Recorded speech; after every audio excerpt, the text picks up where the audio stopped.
All right, going to continue on with my testimony here. Before I do, I'd like to say that I know how this is coming across to the average man or woman. Seems kind of hoopla, foolish. Seems kind of like I'm some kind of, I don't know, weirdo, nut job, soft, weak, I don't know, traumatized, I don't, all kinds of stuff like that. But ultimately, I haven't met anybody that truly is gonna help me, that has ever really helped me out. Not in any serious way. That's why I gave a background of my my story here, going into childhood. I was like, mom never really wanted me. My dad just kind of ended up abandoning me, becoming a drunk, even to the point where he just became a homeless man. Just let himself deteriorate into nothing. Uh, my brother went off. Not that I'm his responsibility or anything. Just saying. My other sister just kind of took advantage of my situation, so she can have some more income and a babysitter, and then just kind of ditched me. Same thing, like I said, when I had to jump around, move with a uncle, a cousin, a friend. Had to keep just tossed off by everybody. Nobody they got their own problems. They don't want to deal with me. So I don't really give a shit what any of you think. I hope the best for you in your life. I don't want any harm to come to you whatsoever. Hope things work out for you, financially, you know, relationship wise, with your families, your friends and whatnot. But ultimately, I don't give a shit what the fuck you think and what the fuck you think of me. You know, you there, all the shit I had to go through. You helped me out anyway. You think I'm fucking crazy? You think I'm fucking weird? Are you gonna come talk to me about it? You gonna come try to help me? You gonna be a counselor for me? You gonna let me lean on your shoulder? You gonna let me cry? You comfort me? Is that what you're gonna do? Yeah, I don't think so. So I got help myself, and I couldn't really do it. Not gonna lie. You can say that I'm weak, pathetic. I really don't care. Jesus loves me. Jesus helped me, and I'm not ashamed of him. I don't care what any of you got to say. You guys are all worthless to me compared to Jesus.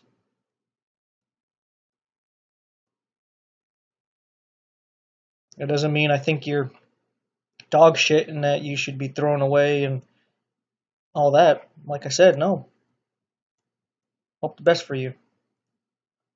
I have no reason to hate you, but I do get a lot of feedback. Accepting Jesus.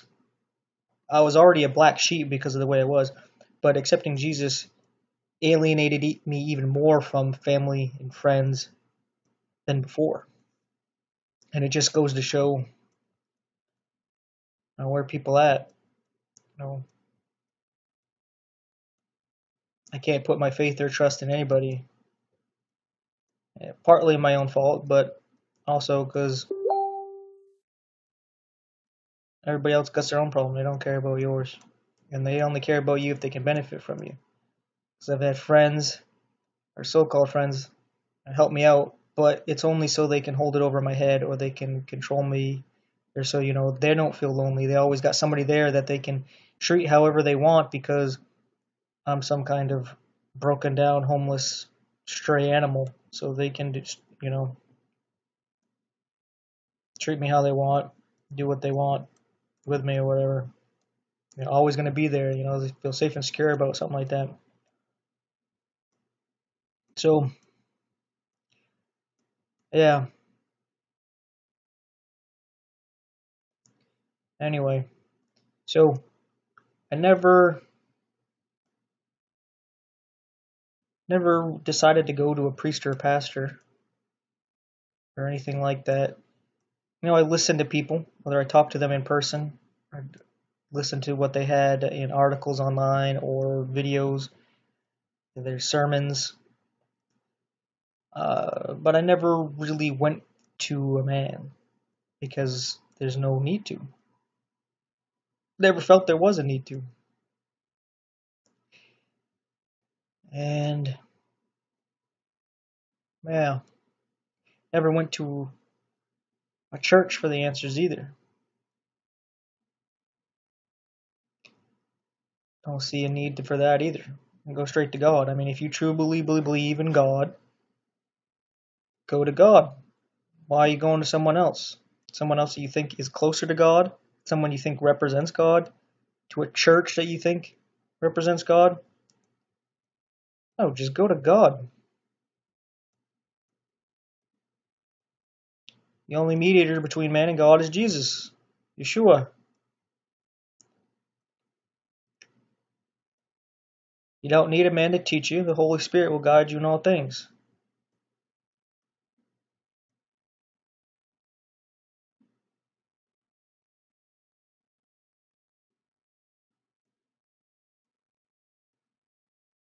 And God doesn't dwell in temples made by man's hands. He'll dwell within you if you invite him. So anyway, to start this off, I just wanted to say, blessings to you. Hope all is well, but what you think of me don't matter too much.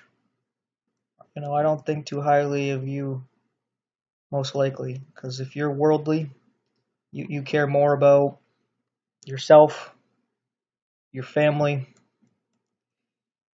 your career, money, your social status, and what people think of you. You care about all that more than truth. You care about that more than morality, doing the right thing. You care more about that than God. Then I have no respect for you. You're just a selfish animal, like a dog. Only cares about itself, care about its little family.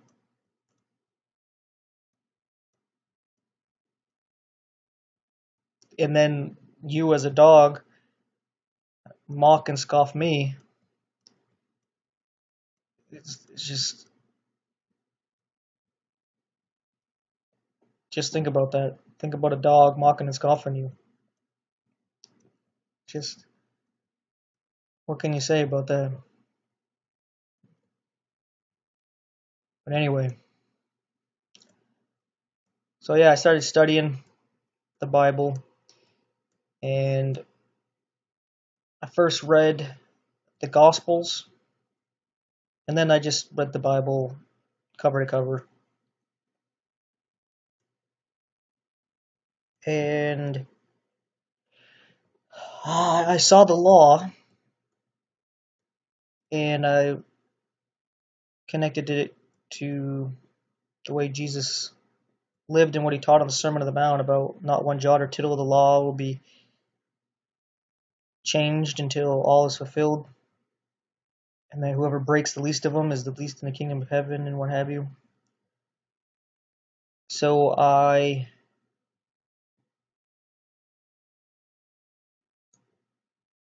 ended up becoming a Seventh-day Adventist and basically a Seventh-day Adventist preacher for a while, because I thought they had the truth, or all of it. They were God's last remnant church there. And then I decided to start going to the services and meeting with Seventh-day Adventists more and more, and I got to see that they believe they are the Laodicean church, where they're lukewarm, they're not hot or cold, and Jesus is going to spew them out, but they're like, yep, but we don't care. because we're the last church. We're that church, and it's like, yeah, but God says He's going to spit you out because you're lukewarm. No, that doesn't mean that. We're saved. We're fine. We're the actual church. Everybody else is worse than us. We're the best. And it got me to start thinking more about their doctrines and Ellen White and her teachings and stuff. And then I come to realize that, I kind of bound myself to the law, but it was something I had to do to realize personally that what sin is and that I cannot be perfect. And it really highlighted more of the importance of God, Jesus, and His greatness, just to put it simply. That He loves us even though we're shitty and that there's nothing we can do about being shitty. That He's still very patient with us, even though we completely lack patience for anybody else, especially for God. But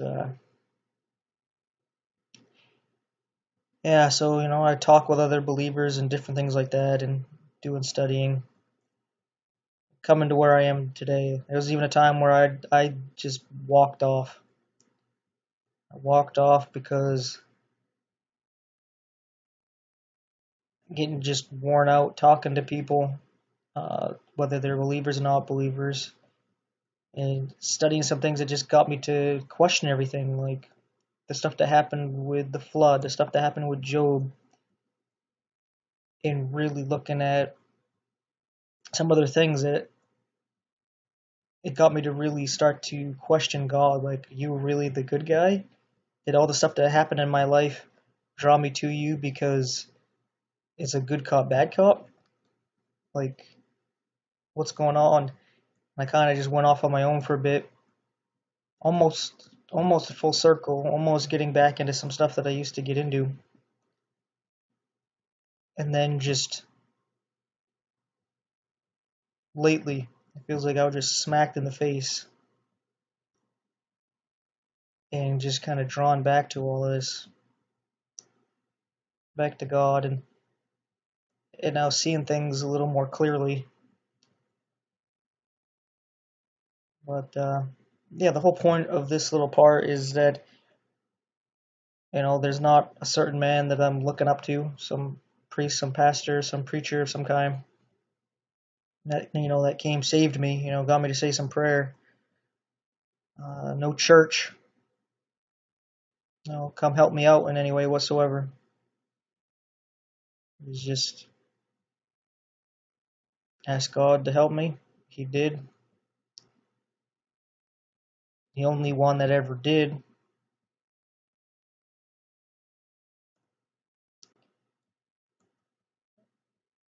So yeah, I owe it all to Yeshua. So you all can say what you want about that, and it comes with the territory. But yeah, I guess I'll go on to some other stuff here. I think you get the gist of the point. Science. This is where stuff gets a little interesting, because science is interesting stuff. Knowledge is good. Love is the most important thing. Wisdom is really good, and then you got knowledge. And science, what is it? To really simplify what science is, it is something that you can use your senses to observe and interact with, and that you can experiment with, and then observe and interact with the result of that experiment, and then repeat that experiment and keep getting the same result. You end up creating what you would call a fact. So with science, you have to be able to trust your senses. Because if you can't trust your senses, then you can't trust science. I mean, science is just thrown out the window. You can just make up whatever you want because, you can't trust what you see or hear or feel or anything like that. So, science doesn't matter. Science is based around you being able to observe reality, to experiment with reality, and repeat the experiment and get the same result. Like you throw your bottle of water up, it falls down. That's an experiment. You can keep doing it, and it's never going to float away. It's always going to fall down. Right? So that's an experiment that you can keep repeating and observing, getting the same results. So you come up with a fact that, hey, objects fall. Right? So with that being said, anything that says that you can't trust your senses, right, or doesn't use your senses, or is just basically imagination or speculation, that's not science, because you have to be able to use your senses to observe it. You have to be able to experiment with it. If you can't do an experiment with it to prove it, not science. It would be pseudoscience. It would be imagination. It would be speculation, right? So, with that being said, if we look at things that say the date of the Earth, right? Like carbon-19 is an example.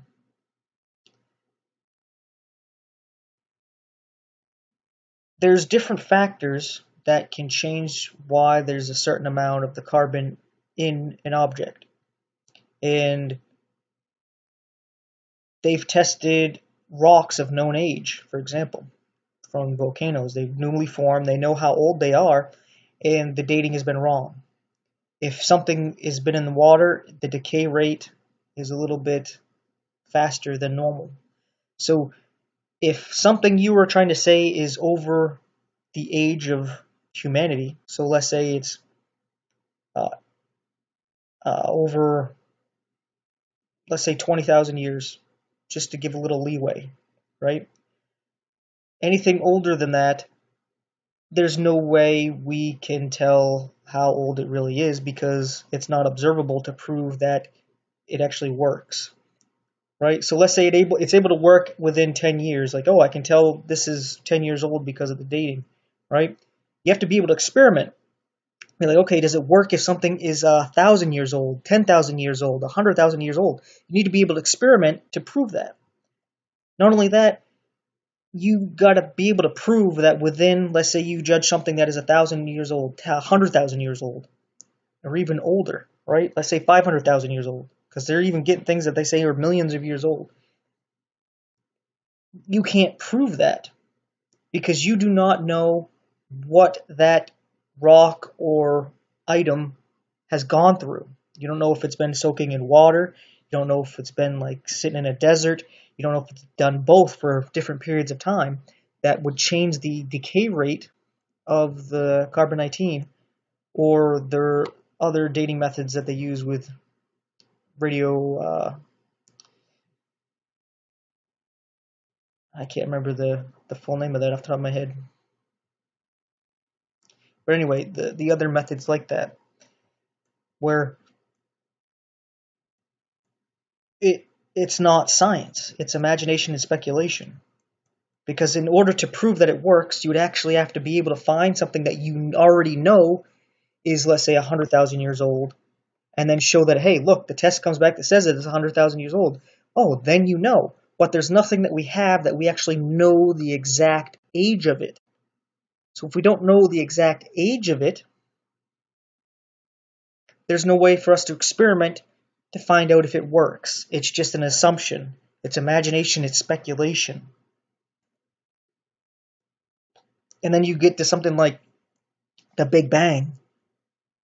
That's not observable. That's not something you can experiment with and prove. It's imagination, it's speculation. That all matter was all condensed into one little pea-sized shape and then it just exploded. How do they know this?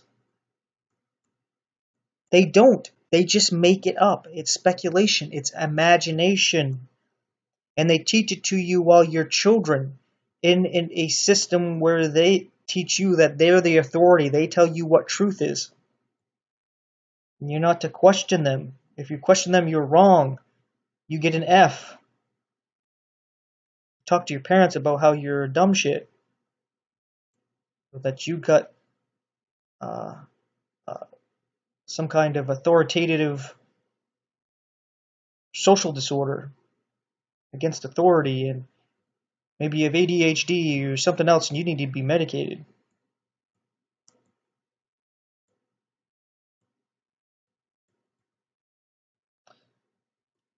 So when you look at these things that are trying to say how old the Earth is, it's speculation, it's imagination. It's not.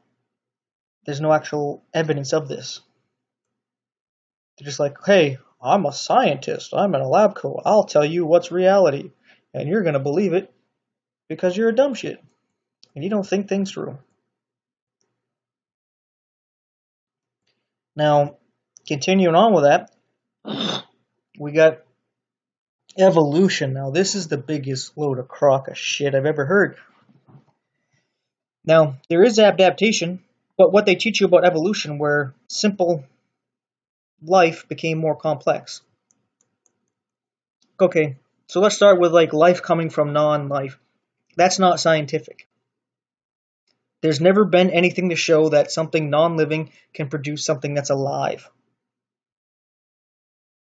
And we're in an atmosphere right now that supports life, no doubt. You're alive, plants are alive, animals alive, insects, all this stuff that around us is alive, right? So why can't we find new things being created?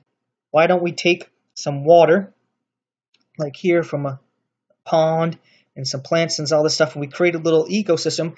We map out what's in there, the life that's in there, very detailed like, and we let it sit for days, months, years, and there should be all kinds of new life that ends up forming, because it can produce life. And if life was able to just randomly produce from non-life in an environment that can't support life, then we should get it all the time in great abundance now, where life is able to be supported easily. You see how they teach you some shit that makes no fucking sense? They're like, yeah, the world used to be very uninhabitable, unlivable. And they teach you maybe about abiogenesis, where they create an atmosphere that they think the Earth was like. It's speculation, it's imagination. They can't prove the Earth was like it. That's how they imagine it to be. Imagination and speculation is not science. But they made it that way, and they left out oxygen, because what they were able to do by putting shocks of lightning into this chemical mixture, or shocks of electricity, not real lightning, but acting as lightning, they were able to temporarily create RNA. And it was left-handed RNA. But it didn't stay together. It broke apart. So they would have to create it and then pull it out to make sure it didn't get destroyed. But there was no oxygen. If there was oxygen, it would have stopped it from happening. And if it happened, the oxygen would have destroyed the RNA, right? Now, it was left-handed RNA, and you can't create anything with left-handed RNA. You need the right-handed. So what they created was just temporarily put together some bricks that just fell apart in a environment that they imagined the world to be. So if that's how it works, why couldn't you take the world today, put it in that same experiment, zap it with lightning, and keep creating new life? Huh? How come you don't do that? Because if you can do it now, that would then prove that it was possible to maybe happen in a system where you can't support life. And I know some of you assholes right now are saying, who is this guy? What's your college education? Are you a professor? Who are you? And you're putting all kinds of doubt, because you judging me. You're not judging what I'm saying. You're not judging the message. You're not thinking for yourself and you're not putting together reality, you're not using logic, you're not using reason, you're not using common sense, you're not using critical thinking, you don't care about what is truth, what is obvious. You care about what the fuck the authority told you. You care about what the supposed educated person is saying, who's just regurgitating what the school told them, because they have to say what is right or else they get an F. They fail. They wasted their money. They don't get a grant.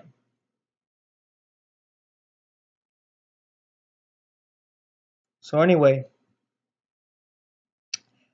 but anyway, let's just say life formed, right? Magically, you got simple life, and let's say it has. Let's just keep it simple, because I know like humans have like billions of base pairs of DNA. Let's just say this thing had 100 base pairs in the DNA. Let's just keep it simple. This first life form has 100 base pairs in the DNA. Well, when we use science and we watch animals supposedly evolve and adapt, we never see a gain of information in the DNA. We only see the DNA information scrambled or information lost. So what that means is that if you have, let's say, dogs, they're a good example. They're bred from the wolf, right? So let's say the wolf has 1,000 base pairs in the DNA, right? Well, to make the other dogs, you do this breeding. Well, all you end up doing is mixing up the 1,000 base pairs. So you put them together a little differently. You turn certain things off, turn certain things on, and sometimes you remove things. So you end up creating an animal that has only 950 base pairs, right? We never see an increase in this information in the DNA. The rare times that we do, the reason why I say we don't is because whenever it happens, it's very harmful, such as uh, people who have protein copied in the DNA, they have all kinds of deformities, all kinds of issues. A lot of these people are crippled or they have mental deficiencies because of copies in the DNA. So they got information added to the DNA, but it messed everything up. They can't really function, not like a normal human. Like an added chromosome, you have Down syndrome. You know, you got all these issues that happen when you add information to the DNA. The only time it works is if you scramble the information that's there, or turn things off, turn things on, where they actually use certain information or don't use certain information, or you just completely remove things. Kind of like if they took your DNA and they removed the ability for you to have arms, right? You'll still be who you are, you just won't have arms. So you lost information, but you know, you're still around, right? Still human for the most part. And that's all we see in science is a scrambling or loss of information in DNA. So like all these dogs you can breed the wolf all the way down to like a Chihuahua, but you can't reverse the process. You can't breed all the dogs and end up getting a wolf. It just can't happen. You can't reverse breed. Now there's things with like horses where there's a horse that has something like 38 chromosomes and another type of horse that has 36 chromosomes, so they can mate. And they got a horse that now has 37 chromosomes, and they're like, look, information was added. That horse had 36 and now there's 37. And I was like, no, no, no, you're twisting things. You see, you can't go above the amount of information from the parent that has the most. So if you have a parent that has 1,000 base pairs in the DNA, and you have another parent with 900 base pairs in the DNA, you can't get above 1,000. You'll end up in the middle, which is 950 base pairs. Yeah, you have more than the one that has 900, but you have less than the one with 1,000, and you're never going to get above 1,000 because that's the parent with the most. So you're kind of sidestepping the issue there, trying to think they're smart and fooling everybody, but it's bullshit. I even heard that Amun Ra. That's not his name. There's an atheist out there. Something Ra. You probably know who it is. He's like a long-haired guy with a mustache and a little hair on the chin. I think he's from Texas. He had a debate with Kent Hovind, and he admitted that the offspring cannot rise above the ancestry, saying that the offspring, they can't have more base pairs than their predecessors, their parents, their grandparents, and what have you. And he's like, exactly. So if you can't have more than your parents, how are you going to become more complex? How are you going to evolve? There's only a degradation. Things are falling apart, not becoming better. The science can trick you by we creating things like the computer and the internet, but that is completely different outside of what we call evolution. For one, we are intelligent beings, and we are the ones building this up like a house. We are intelligently building it up, and we maintain it, taking care of it, repairing it, right? Evolution, that's not what's going on. There's no actual people taking care of it and building it up. It takes actually intelligent design to do this. They did this with actually yeast as an example. They took some yeast germ and they added information to the DNA. And they added it to some of this wheat germ, and it actually gave the wheat germ a new function. I don't know if it was being able to digest a new protein or something, but it was only temporary. The yeast naturally corrected the addition. It completely removed what they added to the DNA, and this never passed on to the next generation of yeast. So it showed two things. It showed that you need intelligent design to be able to add this stuff in so that it's not harmful and can be used, but even then, it naturally is removed and there's a degradation and it doesn't pass on to the next generation. So everything that we see in science actually refutes evolution. But we don't talk about that. We just keep pushing it and teaching it to children as if it's true, but we never teach them to think on their own. We never teach them to think critically. We never teach them all the facts and all the evidence. We indoctrinate them.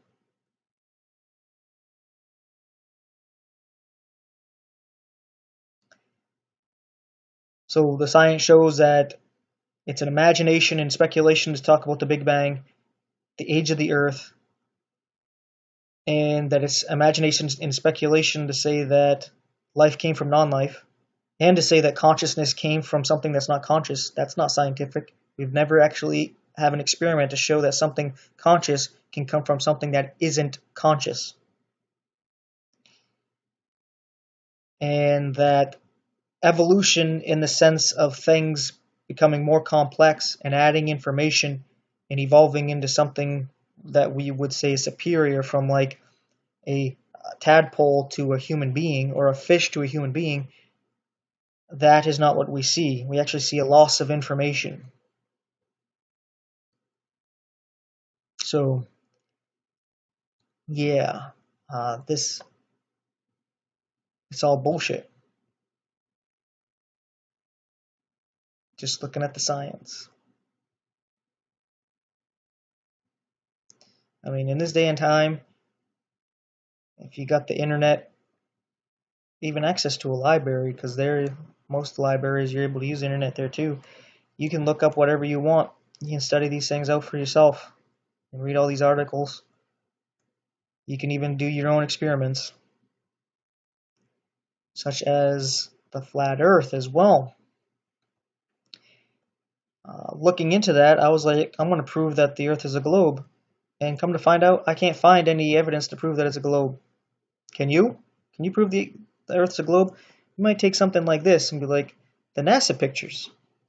But then when you look at them, sometimes Africa is bigger in one picture than another, or the United States is bigger in one picture than another. Their pictures are not consistent. And then you hear from NASA themselves, the people who actually do these pictures, is that they say that they put together pictures from high altitude aircraft, and that these are Photoshop pictures, but they have to be Photoshopped. They have to put them together how they imagine they would be on a globe, because they don't actually get the whole picture of the whole globe. And the one actual genuine picture of the Earth being actually a circle was shown in the documentary about a funny thing happened on the way to the moon, where they were in high altitude. They darkened the inside of the cockpit of the in the passenger part of the aircraft, so there was really just black, and you can only see through one of the circle windows. And then they took the picture so that it looks like the Earth is a circle or a sphere. But when you go into all the high altitude pictures that don't use GoPro, the horizon is completely flat. And then you got Neil Tyson deGrasse saying that the Earth isn't a sphere; it's a pear shape. And they're saying it's a pear shape because on a flat Earth, the northern hemisphere is smaller than the southern hemisphere. So he has to say that the Earth is a pear shape because that would squeeze in the northern hemisphere and stretch out the southern hemisphere. And then people say, well, look at the other planets, they're circles, or they must be spheres, so the Earth is. And it's like, that's the dumbest thing I've ever heard. For one, Neil Tyson deGrasse just said that we're a pear. So that's not like the other planets. They're not pairs.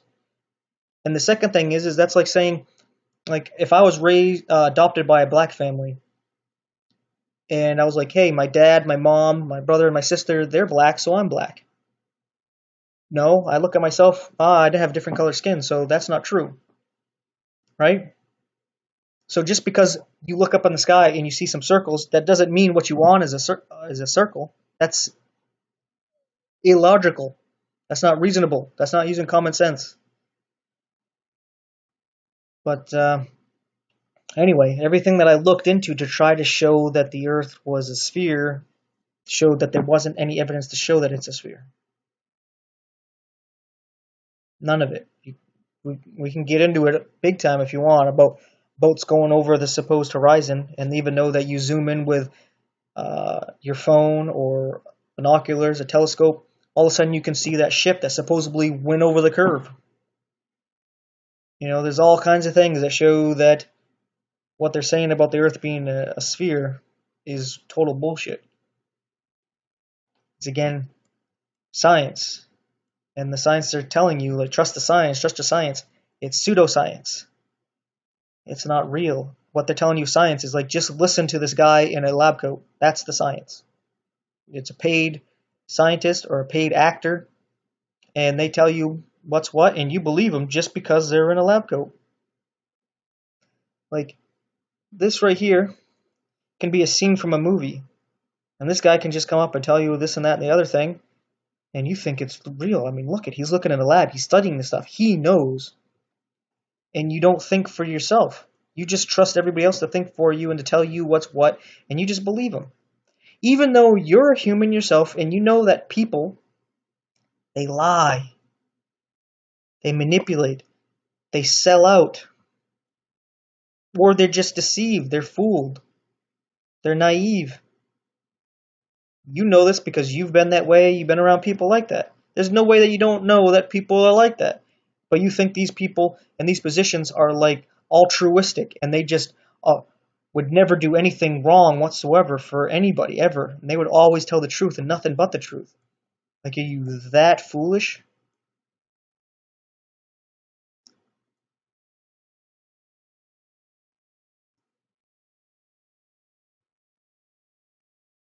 So, yeah, the science helped push towards God. I can even take science and show you that God exists, which I'll do here before I move on to this next thing.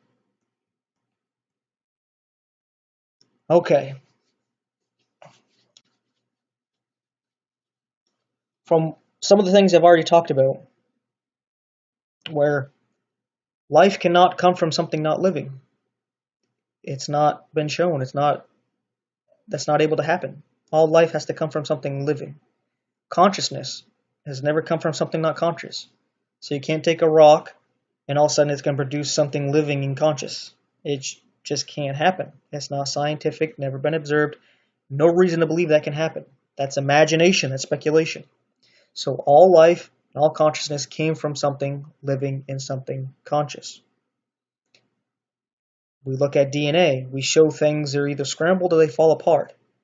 And if we all had a source to all life, all consciousness, all this information, it would be made up of everything that we have here.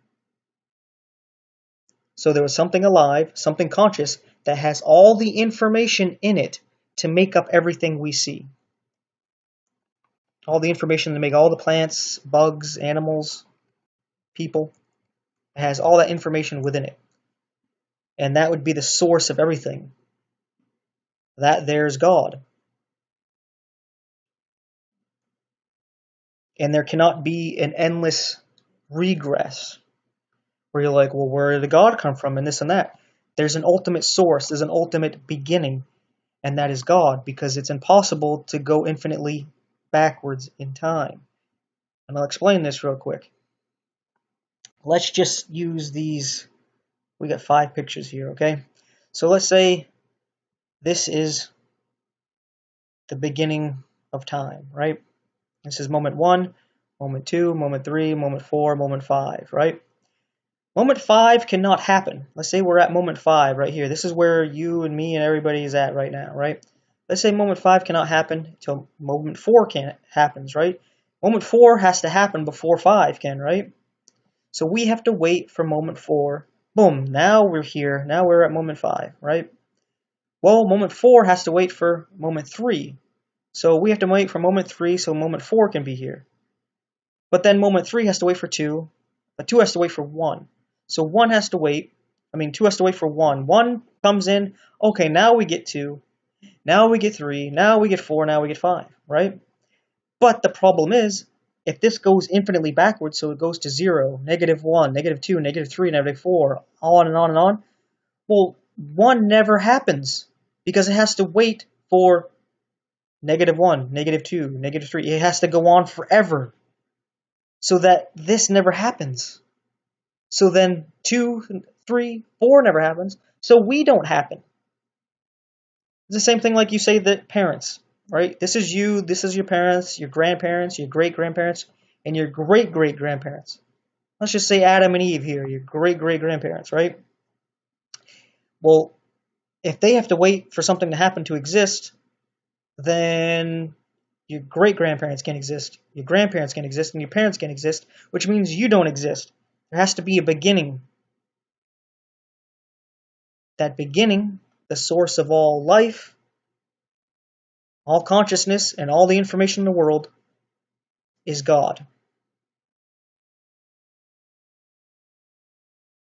That's using science. Common sense, reasoning, logic, critical thinking. But anyway, let's move on. Testimony here.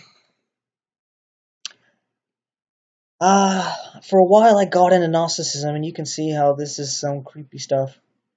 Because, I was learning about science and stuff, and you can see something here. It shows like a flat earth, and this guy's like sneaking out of the dome and taking a look. And when I first got into Gnosticism, it stuck out because God says, my people perish for lack of knowledge. And when I first heard some of the people talking about Gnosticism, it was like a knowledge like Adam knew Eve and begat Abel, begat Seth. And that knowledge was obviously sexual, it's intimate. So the Gnosticism was shown to me to be like knowing God, having intimacy with God, a real closeness with God. But then it kind of just became about getting knowledge so that you can become like God. A lot of the Gnostic stuff that I ended up getting into, it is basically about uh, that you're God, that you have the divine spark within you, that you get from Sophia and from the Demiurge. And the Demiurge is supposed to be Yahweh and is trying to hold you down and feed off of your spirit. And Jesus came to show you how to be, that you can be like him. And it basically ties into the same New Age stuff, under that whole thing about eating from the tree of knowledge of good and evil because you can be like God. And it's all bullshit. And how I was able to see it's bullshit is because of this next thing here. It's hard to save the world when you can't save yourself.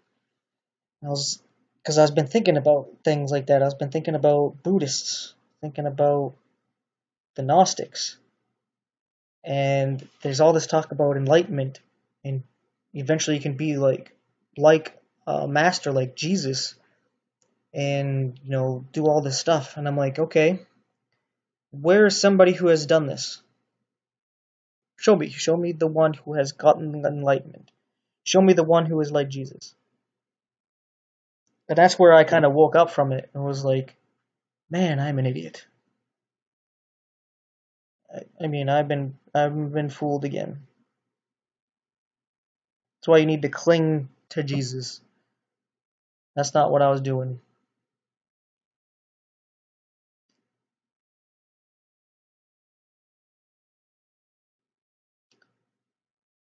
Not what I was doing at all. Because like I said, where is the one with enlightenment? Show me what I can obtain. Because all of you people talking about it, you're not enlightened to me. You're no different than me. You just talk a lot more about different things. That's all it is. Talk, talk, talk. It's like, okay, where's the one that's like a master, like Jesus? Oh, that person doesn't exist. Okay, so why should I believe this to be possible at all?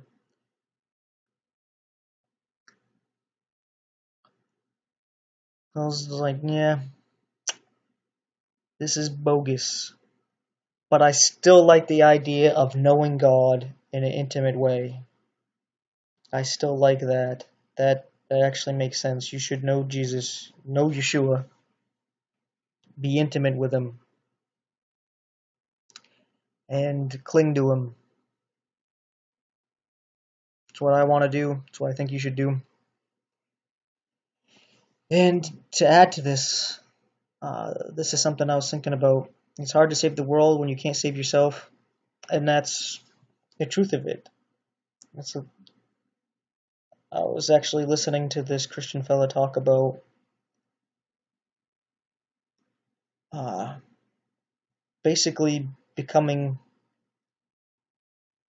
not exactly coming out straightforward saying it, but implying being sinless and perfect, right? And not saying that that's impossible to happen, because all things are possible with God, but that's a lot of pressure. Because this person was saying that, like, you fuck up, you sin in something, or even like I just said fuck up, I said fuck, so I just fucked up. And now I made God look bad, I made Christianity look bad, and now whoever's listening to this, they bashing God and Christianity because of me. It was all on me. All that pressure's on me to save the world by my influence. And it was like, oh man, I can't even save myself. And now you want to put the pressure of saving the world on me? No. Jesus saved me, he saves the world. If somebody's going to judge me in the way I talk or the way I look or my life, they're just looking for an excuse not to accept the truth. And they're going to grab anything. Jesus himself came and was perfect, and they kept finding different things in order to reject him, to reject truth, and to do what they want to do. So don't put that pressure on yourself about being absolutely perfect, or else you're making God look bad and Christianity look bad, and people are going to be pushed away from God because of you, and now you touch yourself at night to try to make a little joke about it, but I'm not condoning sinning and doing the wrong thing. I'm just saying be a little bit patient with yourself and the work God's doing on you, and know that it's not you. God's doing the work. You just gotta stick by Him, and to be forgiven with others, even other people who are preaching, that they mess up, they do some sin and they fall. Know that, hey, that's fine. God uses sinners. That guy is not up there because he's perfect. He's up there because God's using him. And sometimes somebody falls, it's showing you that, hey, we're not perfect. And that even though you're a piece of shit sinner, God can still use you. He can use anybody. So we need to stop tearing each other down, not encouraging them in their sin, not enabling their sin, but being patient and supportive of each other and how it is to be human and how it is to be sinful.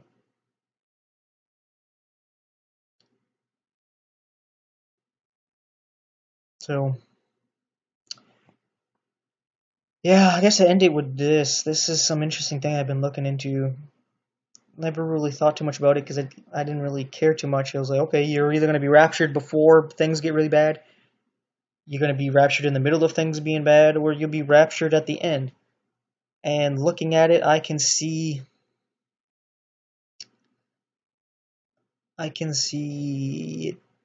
it happening. There's things that I read that make it look like you could be raptured before things really get bad. I read things that make it look like you'll be raptured when it's in the middle of things being bad. And then I can see things that you won't be raptured until the very end. Right?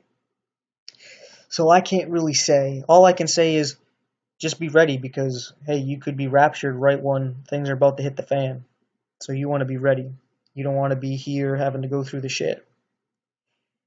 But then again, they could do a false rapture, for all I know, just to break your spirit and your faith. Because wouldn't that be messed up? A bunch of people get taken when you dedicate your life to Yeshua, and then you're not taken? That would be demoralizing, wouldn't it? It'd break your spirit. So you can't let that get to you. Like, let's say that happens. You still got to stay strong. Don't lose faith. Because maybe there was a group taken, and maybe it was faked. Either way, you got to stick firm. And hopefully, be taken later on.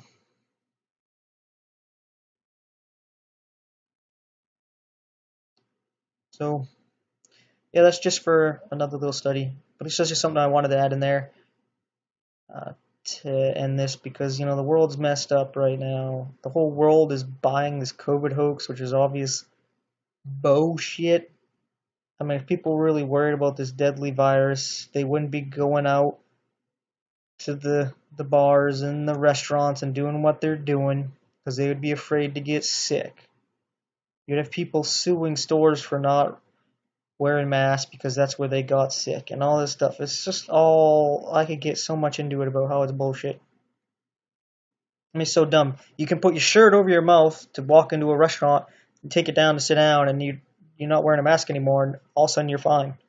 But deadly virus around, but you don't, I mean, what the fuck? Not that a mask is going to protect you anyway, but just to show how stupid it is. Or you're not wearing a mask and a cop's going to come right up to your face, not worried about catching anything from you. Got to put on a mask. It's just, oh my god, the stupidity of this. It shows that shit's really hitting the fan. Shit is gonna get crazy. And you got the Space Force that like Trump put in. Shows where they might be doing something weird with their aircraft that people don't really know about. Their stealth aircraft that they pretend are alien UFOs, and they might be taking some people and say it's a rapture just to break people's hope. But shit's definitely gonna be going down. And it could be a year or two, could be a bit longer, but shit's been going on. Like 2011, people don't talk about this. I figure Christians would talk more about it. We had, well, at that time, thousands of birds dropping dead from this out of the sky. We had like dolphins and whales and crabs and fish all over the world washing up in thousands, dead up on shore. And nobody even thinks about that anymore. Never hear anybody talking about it. I don't see anything. That was a crazy event, and we're just like, whatever. Whatever. Even though there is a biblical thing that says that a third of the life in the sea was to die, that doesn't mean it all washed up on shore either. But,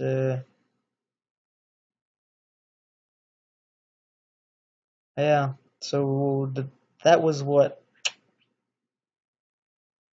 about 10 years ago now? So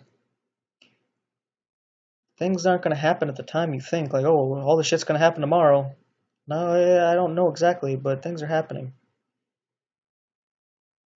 But, yeah, I think this is it for my testimony here. Thanks for watching and take care.